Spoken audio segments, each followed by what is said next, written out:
Aí, pessoal, trazendo solução de mais um problema do dia da LeetCode, problema do dia 22 de novembro, é o 1072, trocar os valores das colunas com um número máximo de linhas iguais, né? Estou dando aqui uma traduzida livre, mas para poder ficar mais claro, tá? O que diz esse problema do dia aqui? Ele dá uma matriz de m linhas e n colunas e uma matriz binária, tá? Uma matriz composta só de zeros e uns. E ele fala que a gente pode escolher qualquer número de colunas para flipar ou para trocar os valores daquela coluna, não é da linha. Então, o que era 0 vira 1, o que era 1 vira 0 numa determinada coluna. E quer saber qual é o número máximo de linhas com valores idênticos que a gente consegue gerar depois de fazer essas operações de flip. Ou seja, quantas linhas compostas totalmente de zeros ou compostas totalmente de uns, né?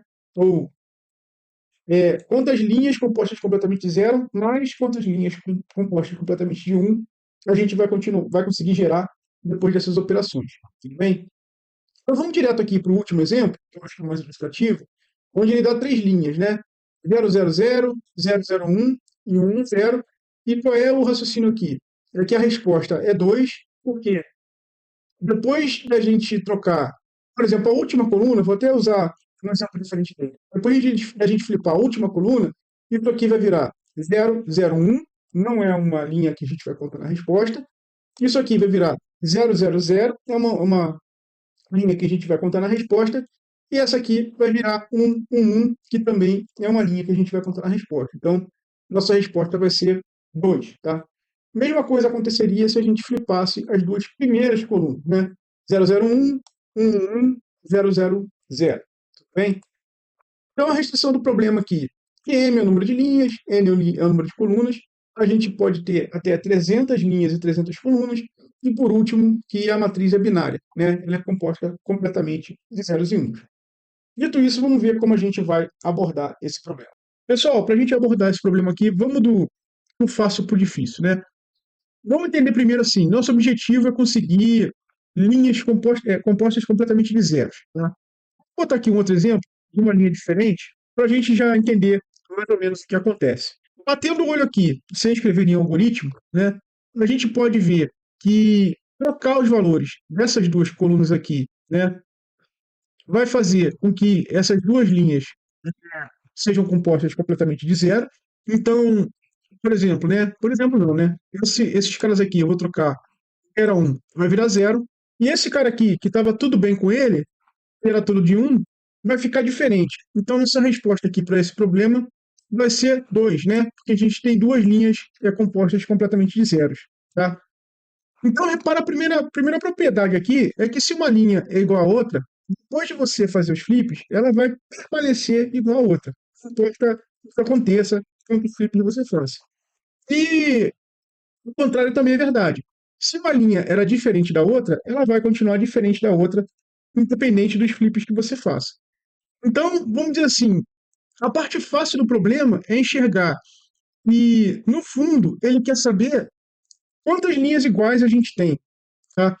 Então, assim, ainda tem um pedacinho de verdade adicional nisso que eu acabei de falar. Mas se duas linhas são iguais, depois de um monte de flip, para poder consertar, vamos dizer assim, um defeito, essas linhas vão continuar iguais. Então pensa assim, se duas linhas têm o mesmo defeito, depois de consertar, as duas linhas vão ser consertadas juntas e todo o resto vai ser estragado. Tá? Então não tem jeito da gente consertar uma linha diferente.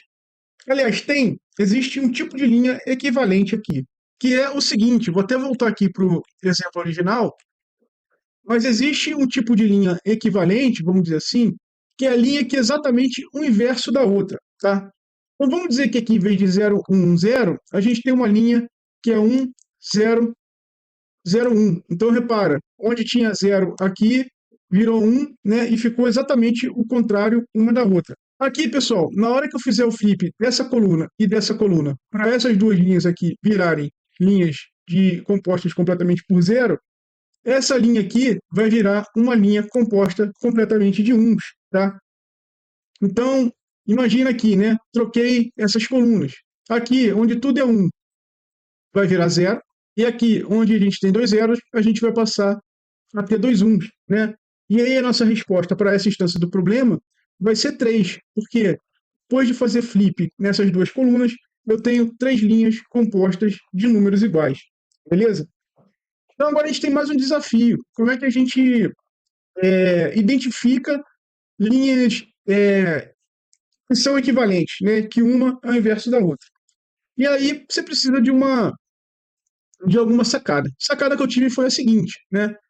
Eu posso arbitrar que toda linha precisa começar com zero, tá? Então, se uma linha não começa com zero, eu vou lá e faço a inversão de todos os valores dessa linha. O que isso quer dizer? Que antes mesmo de rodar qualquer algoritmo, eu vou olhar aqui. Começa com zero? Começa, tá ok. Começa com zero? Tá ok. Começa com zero? Não. Então, de cara, eu já preciso inverter todo mundo nessa linha. Que era 1, 1, 1, virou 0, 0, 0, 0. E essa próxima aqui, começa com zero? Não começa com zero, começa com 1. Vamos lá, inverte também. Era 1, 0, 0, 1, vai virar 0, 1, 1, 0. E agora repara, essas 3 linhas aqui ficaram iguais, né? Agora está fácil a gente identificar quem é igual a quem. Então lembra, ela era uma linha equivalente, a quarta linha era equivalente à primeira e à segunda. Como a gente arbitrou que todo mundo precisa começar com zero, na hora que a gente faz a inversão, essas equivalências aparecem, tá? Aqui devia estar de azulzinho, acabei botando de branco, mas tudo bem, deu para entender.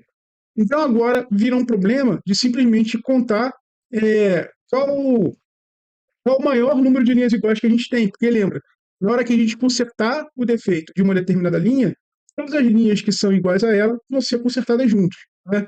Então, se a gente muda aqui os valores dessas duas colunas, a gente vai consertar essa linha e essa linha, tá? Se a gente tivesse 50 linhas, né, iguais a 0, 1, 1, 1, na hora que a gente trocasse o valor da primeira coluna, essas 50 linhas também seriam consertadas juntas e nossa resposta seria 50 e não 3, por conta dessas 3 linhas aqui que a gente tem. Beleza? Entendido isso, o código fica fácil de entender. Aqui o nosso código, pessoal. Então, criei um contador aqui, que é um defodict, né, para quem não conhece. É um dicionário, né, que a gente passa aqui um factory, né, que aí fala o seguinte, cara, quando eu tentar acessar uma entrada nesse dicionário que não existe, entende que eu estou tentando acessar o inteiro e, por default, vai ter um valor zero. Evita um pouco da gente ter que ficar fazendo, essa entrada existe no dicionário, se não existe, cria. Se for ver vídeo antigo meu do canal, faz isso direto, antes de conhecer esse cara. Então, para cada linha, né, a gente vai ver. A linha começa com 1, né? Na verdade, eu quero ver se é diferente de zero. Deixa eu mudar isso aqui para poder ficar mais próximo do que a gente fez. A primeira coluna da linha é diferente de zero? Se for, eu vou querer inverter todos os valores da linha, né? Então, quem era 0 vai virar 0 mais 1, mod 2, que é 1. Quem era 1 vai virar 1 mais 1, que dá 2, mod 2, que vai dar 0, tá? Para cada valor aqui na linha. Cara, mas por que igual a 0? Igual a 1 também não funciona? Funciona. Se você trocar esse 0 aqui por 1, vai funcionar igualzinho. Você só precisa arbitrar um valor inicial para cada linha. E aí, eu estou fazendo a contagem de linhas daquele determinado tipo, né? Eu converto a linha para tupla por uma questão de Python. Você não pode usar um valor aqui que é mutável, né? No caso, a lista, como chave de um dicionário. Então, preciso converter para tupla e aí, dada essa chave aqui, né? Vamos dizer assim, o tipo da linha, a assinatura da linha, estou falando, cara, linhas com essa configuração incrementa a contagem em uma unidade. Então, depois que eu passar por todas as linhas, eu vou ter a contagem de tipo de linha, vamos dizer assim, e aí pouco me importa que colunas eu vou trocar, vou deixar de trocar. Vou precisar flipar uma coluna, vou precisar flipar 100 colunas, ou coluna nenhuma, tanto faz. Eu quero saber quantas linhas iguais eu tenho, e aí eu vou ver qual é a maior contagem desses tipos de linha, né? Ou qual o tipo de linha que prevalece ali. Então, estou pegando os valores do contador e retornando o máximo valor desse contador. Beleza? E a complexidade disso aqui, pessoal? Lembra, a gente está passando por cada uma das linhas. Então, aqui está dando um odd M. A gente está passando por todas as colunas aqui, no pior caso. Imagina que todo mundo começa com 1, né? Vou ter que trocar todo mundo. Estou executando aqui um passo odd N. Então, a gente já tem aqui um odd M vezes N. E aqui eu estou de novo passando por cada coluna para converter esse cara de lista para uma tupla, né? Então, seria odd M vezes 2 vezes odd N. Mas quando a gente está fazendo análise de complexidade, a gente precisa cortar as constantes, né? Então, que era O de M vezes 2 vezes N, vira O de M vezes N. Tá? Esse é o análise de complexidade de tempo de execução. Aqui fora, a gente está fazendo, de novo, uma contagem dos valores, que seria equivalente a O de M, né? Mas aí quem prevalece é esse O de M vezes N, que é o que é o maior aqui nesse código, né? É quem vai mandar na complexidade no fim das contas. Beleza? E aí, para variar, né, eu esqueço de submeter aqui, não quis dar spoiler, estou submetendo aqui o problema, e a gente está vendo, oi, bateu 89, foi baixo, né? Vou bater aqui de novo, porque esse negócio já bateu 95. Então vamos fechar o vídeo aqui com um print bonito, tá?